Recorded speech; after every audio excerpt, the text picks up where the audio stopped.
Okay, before we get going, here's what this is kind of going to be like. Let's take a peek. Roles are reversed, but you'll get the idea. Silly metaphors. All right, gang. What's up? Aaron here, Canadian Looney. We're going to take another look at CBC. I don't think that I've done a Rosemary Barton video. She has moments when she seems likable and tries journalism.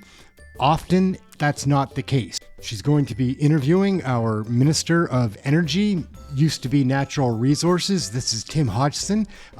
He's a strange one. He's got like little dark, beady eyes. He's got a hearing impairment, so we won't tease that too much. That would be an awful thing.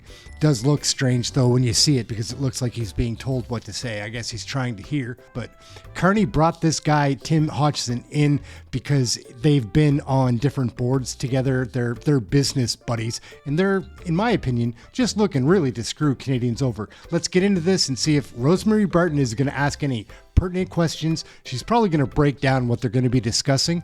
She just takes the notes that the Liberal government gives her and reads them to the country. Let's see how this interview goes. Let's check it out. Hey, that's something everyone can enjoy. Thanks so much for joining us on this Sunday. The first 5 nation-building projects have been fast-tracked for approval by the federal government. These are projects deemed to be of national interest, aimed at boosting Canada's economy, creating jobs, reducing reliance on the United States. And they will go through now streamlined regulations to try to get them operating more quickly. Prime Minister Mark Carney says the projects will add $60 billion to the Canadian economy. Those 5 projects include Phase 2 of the LNG Canada facility in Kitimat, British Columbia, that will double Canada's production of liquefied natural gas. The Darlington new nuclear project in Bowmanville, Ontario, will produce small nuclear reactors, making Canada the first G7 country to do so. It is also greenlit. In Quebec, the Contrecoeur Terminal Container Project will expand the Port of Montreal's capacity by 60%. The McIlvena Bay Foran mine in Saskatchewan. This mine will supply copper and zinc for Canada's critical mineral and clean energy supply. And finally, the Prime Minister says the major expansion of Red Chris mine in northwest BC will increase Canada's annual copper production by over 15% and reduce greenhouse gas emissions by over 70% when up and running. Tim Hodgson is the Minister of Energy and Natural Resources. Nice to see you, Minister. Nice to see you, Rosemary. Of these 5 projects that were first announced, there's another list of different projects at a different phase, and of course a growing list going forward. But of the 5 projects announced this week, some are very much already pretty far along in development, whether it be the mine in Saskatchewan or Darlington. So what exactly is the government doing for those projects, given how far they are in terms of development already? Well, let me use an analogy. I'm in our hometown of Winnipeg. I'm a Bomber fan. So let me use a football analogy. The teams that go to the Grey Cup and the teams that win the Grey Cup are the teams that execute in the red zone. The teams that get down to 10 or 15 yards away from putting the ball in the end zone and scoring the winning touchdown, you got to execute and punch the ball into the end zone. I would describe these 5 projects as being down in the red zone. In my experience, having built many projects, this is where proponents can stumble. This is where things can go wrong. This is where you could get intercepted, you could fumble. The Major Projects Office is there to help make sure each one of these proponents punches the ball into the end zone, scores a touchdown, and builds for Canada. It's enough with the analogies. These liberal metaphors, now it's football, Carney uses hockey. Fair enough, but the opposition leader says that the government is really just taking credit for projects that were already happening. There's something to that you've chosen 5 projects that are almost complete already. Well, I think the Prime Minister called them near-term projects for a reason. I'll make the observation that every one of the proponents seems to be very pleased that they're on the list. I would make the observation that whether it is a Conservative premier in a province or an NDP premier in a province, they seem to be very pleased that we are doing what we said we would do. We are executing on our promise. And you know, I'm sorry that some people who've never built anything before don't understand the importance of executing and punching the ball into the end zone. But this is a really critical time for all of these 5 projects. We are doing what we need to do, and we're pretty proud of what we've done. Under what circumstance moving forward would the federal government decide that taxpayer dollars need to be used to get these projects finished or to get them started? So what the Prime Minister has said, and he's been very clear about this, is the goal here is through this program, through this series of waves or tranches, as he's called them, whether it's the first tranche that we've just announced, or whether he's talked about a second tranche by Grey Cup Day, a third tranche by Stanley Cup Day, a fourth tranche by World Cup Day. Enough already with always relating it to sports. We're not that stupid. It's so condescending. The goal is to attract private sector capital into the Canadian economy.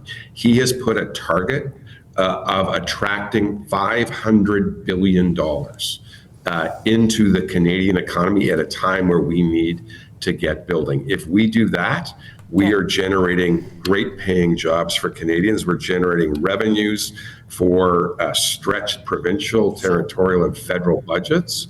That's what we need to do. Yeah, but Minister, sometimes in order to attract private capital, as you well know, governments have to spend a little bit too. And that might in fact be the case, particularly in the north, where things are very costly, and that might worry companies. Absolutely, and that's the whole point of what we are doing, and the Prime Minister has been clear. There are 2 parts to what the Major Projects Office does. It assists and helps on the regulatory framework and delivering clarity on the regulatory framework. The second part is to use all of the different tools of the federal government to make the financing of these projects as attractive as possible. We are in a world competition for capital.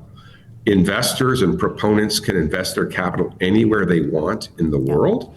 And so what we're doing in the Major Projects Office is making sure we're doing the right mix of different financing tools to make sure these projects get punched in the end zone. And the goal is to have many multiples of private sector capital come for any dollar that gets spent of a taxpayer's money. Our goal is to be as efficient as we possibly can in attracting that $500 billion so Canadians get to work, so that we have the money to pay for our health care. That's what we're doing right now. Is the government going to move forward with its cap on emissions? You've said you're negotiating something with Alberta and the industry. Is the negotiation to get rid of the cap, and they have to commit to eliminating or limiting greenhouse gas emissions in a different way? Thanks for the question.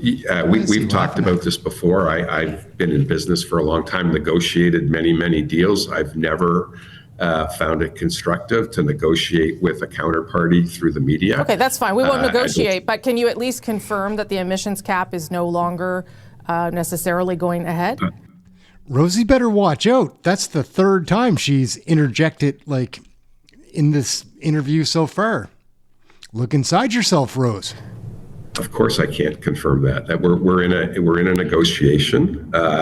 We are working hard with our friends in the different provincial governments and with industry. Here's what we agree on. What the federal government agrees on, what the Alberta government agrees on, and what the industry agrees on is if we can get pathways built, we will do something no other industry, no other oil industry in the world has done. It would be significantly reduce the carbon footprint of our entire industry. Who cares? That is a win for Canadians. That is something that the federal government is working to make happen. That is something the Alberta government is working to make happen. That's something industry is working to make happen. So let me ask you this then. Do you think a cap on emissions makes sense? Do you see why it was previously, under the previous government, put forward?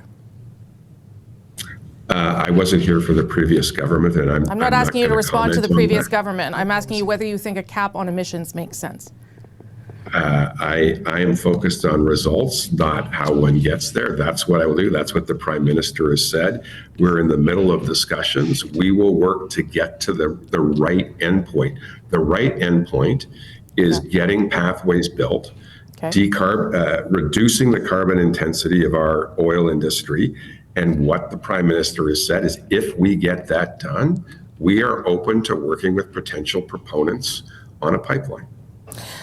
The government, the Prime Minister, keeps talking about climate competitiveness, sort of things that I don't think I fully understand at this stage, because there's strategies that will come later. Does this mean that Ottawa is taking a different approach to fighting climate change, that we're trying to find the best path forward as opposed to hitting necessary targets? So the Prime Minister and Minister de Bruzen are leading this discussion. Their goal is clear. It's the same goal that Alberta has. It's the same goal industry has, which is to get to net zero. We are working on how we do that. Net zero is a stupid concept. It just is. It's a money-making scheme for Brookfield, and he's in on it, it would seem, right? We care about the result. The result is to get to net zero. Everybody shares that long-term goal. Yep. This is a win. I really think Canadians should be really excited that we have a win, that everyone believes this is the right thing, and we're working hard to do that. I'll leave it there. Tim Hodgson, nice of you to make the time. Appreciate it. Oh, yeah. I know what to say. Like, Rosemary did pretty good there. She did interject 3 or 4 times, asking real questions. I feel bad for Rosemary because I think that she's not a dumb person at all, but she must feel that she has to save her career. I don't understand why she doesn't walk away from the CBC. Like, all the other reporters that are on CBC seem to me to enjoy being dishonest and a villain. Like, they embrace it. David Cochrane is a lowlife. Anyways, do you trust a word out of our energy minister, Tim Hodgson's mouth? I don't. Talking those silly metaphors all the time and that things are so positive, net zero? Give me a break. Yeah. Anyhow, good job, Rosemary. I mean, that's the best I've seen CBC go head to head against or ask relevant questions. That is what a journalist is supposed to do. Anyhow, I'm excited because question period is back tomorrow. The House of Commons reopens. It's the first time we're going to see Pierre and Carney going head to head in the House of Commons. He chickened out of the second French debate, right? Carney did. Anyways, we'll see what happens. Come and join us for the live show. We cover all the question periods live. That's it. We're wrapping this one up. Tim Hodgson has nothing honest to say, it would seem, and Rosemary is trying to be honest. She's the only one at CBC even trying, it would seem to me. That's it. Aaron, Canadian Looney. Like, share, subscribe. We'll catch you in the next video. Ciao for now.